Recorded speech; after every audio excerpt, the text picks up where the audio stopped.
Everyone thinks Viltrumites are just evil superhumans.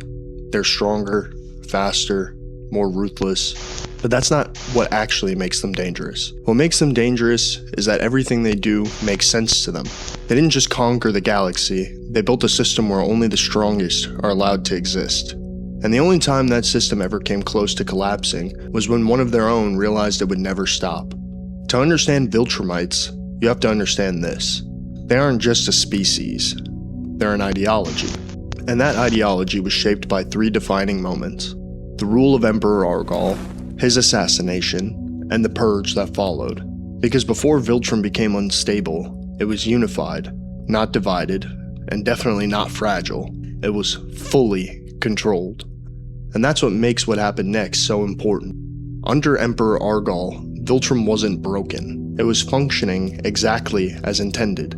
A single ruler, absolute authority, a species that respected one thing. And that one thing is strength. And under that system, the empire expanded. Worlds fell. Civilizations disappeared. Not out of chaos, but control. Viltrumite ideology wasn't unstable.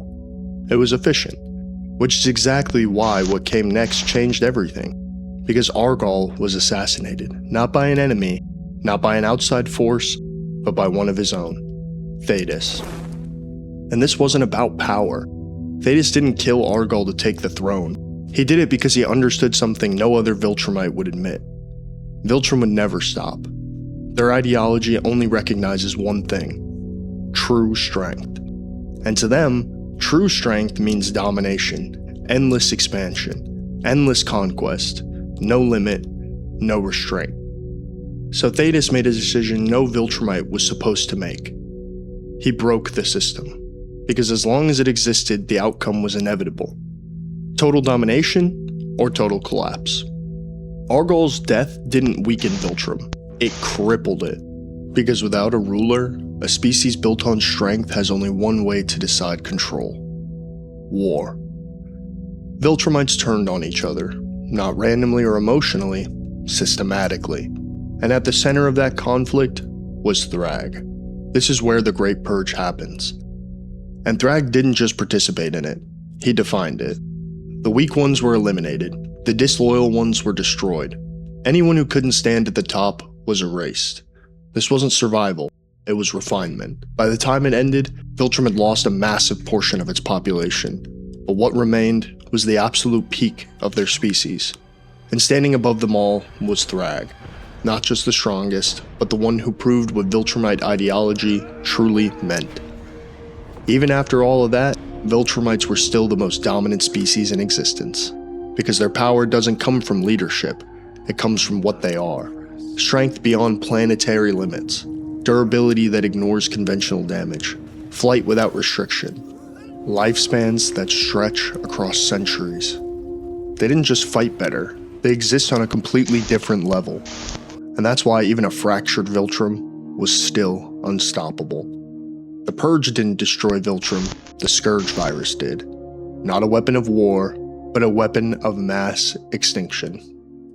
Engineered specifically to target Viltrumite biology, designed by Thetis to do what no army ever could.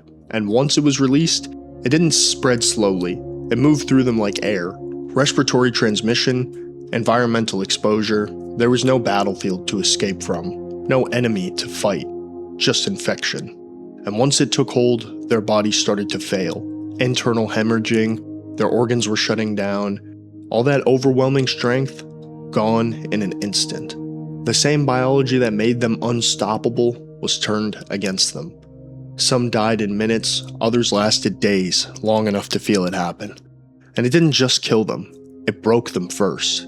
Their invulnerability collapsed, then their durability failed, and their power meant nothing. Billions died, entire generations erased. At its peak, over 99% of the Viltrumite population was gone. A species that had already cut itself in half during the Purge was reduced to almost nothing. Fewer than 50 left. And here's what makes it worse.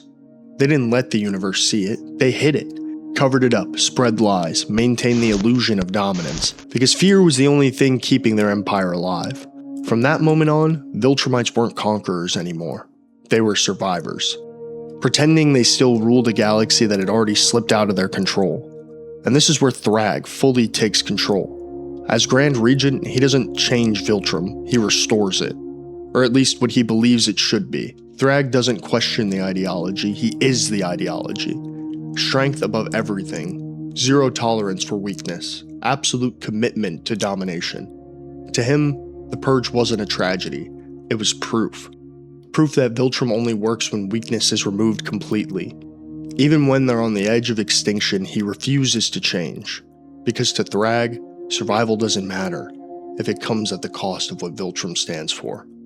Even with their limited numbers, the Viltrumites didn't stop conquering. They adapted.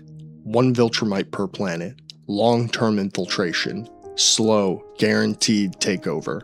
That's what Nolan was doing on Earth. Not invading, preparing. Because Viltrumites don't need armies, they just need time. Not all Viltrumites are equal. At the top, there's Thrag. Then the elite like Omni-Man, Conquest, and Anissa. And below them, the standard Viltrumites. The difference isn't just strength, it's experience. Because they don't just fight, they evolve over centuries. Viltrumites don't see themselves as villains, they see themselves as necessary. Strength defines value, weakness is a threat, conquest creates order, and Thrag represents the purest version of that belief. Even after everything they've lost, he just refuses to let it go. But not all of them live the Viltrumite ideology. Omni-Man changes because of Mark and Debbie, and Mark is the antithesis of everything Viltrum stands for. And over time, that ideology starts to crack. Not through force, but through perspective.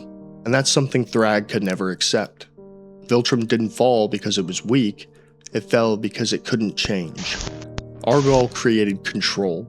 Thetis exposed the flaw. Thrag enforced the ideology, and the virus nearly erased them. That's the story of Viltrum. Not just power, but the cost of believing power is all that matters.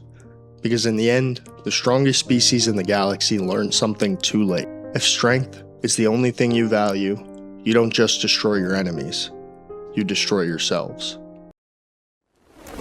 Thank you guys so much for watching, and if you enjoyed, please like, comment, and subscribe, and suggest new characters you want to see in future videos.